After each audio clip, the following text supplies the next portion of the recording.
The Nothing Phone 1, I think, is one of the most hyped phones of all times. In fact, hands down, one of the most buzzy, headline-making smartphones of the year. This phone actually got more headlines than even the new iPhones, and that is never an easy thing to pull off. But after all that euphoria and excitement has passed away, how has this phone stood the test of time? It's been with me for 3 months now as one of my main phones I'm reviewing.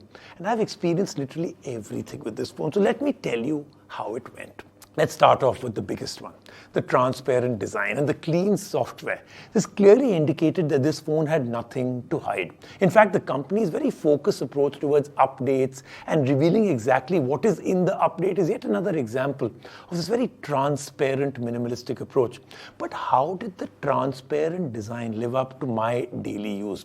Quite good, in fact. I don't have any major scratches on this at all. In fact, I'm quite surprised as I've used it without a cover, and it's done very well. No dust or anything else can be seen at all on the inside, which is something I was quite afraid of. In fact, nothing at all. Now, the GLYPH interface is the other one, the big thing, right? It's become even better. Some of the add-ons and the updates they've done.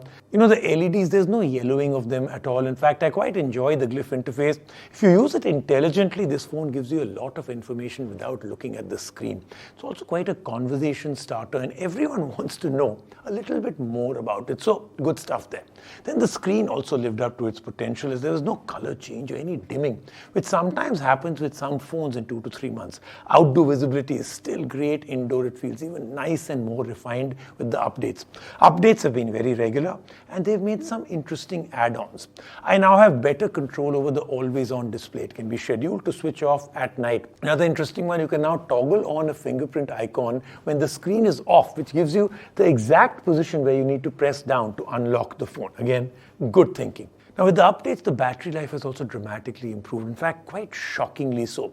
Nothing has brought in both Google's adaptive battery tech and optimized battery life support to ensure that the phone now lasts longer, but also charges better to keep the battery protected for overnight charging. Multimedia fans, everybody else, the part that I like, the addition of HDR 10 plus support.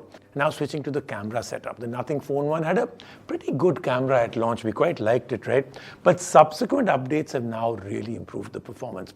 Particularly noticeable in challenging light conditions where there's better image clarity, more detail. I like that. The night mode has also been improved quite a bit. And then this GLYPH interface, the light, you can actually use it as a fill light for portraits. The improvements extend over to the front camera as well, which now I think works a little bit better, more clarity with face and skin.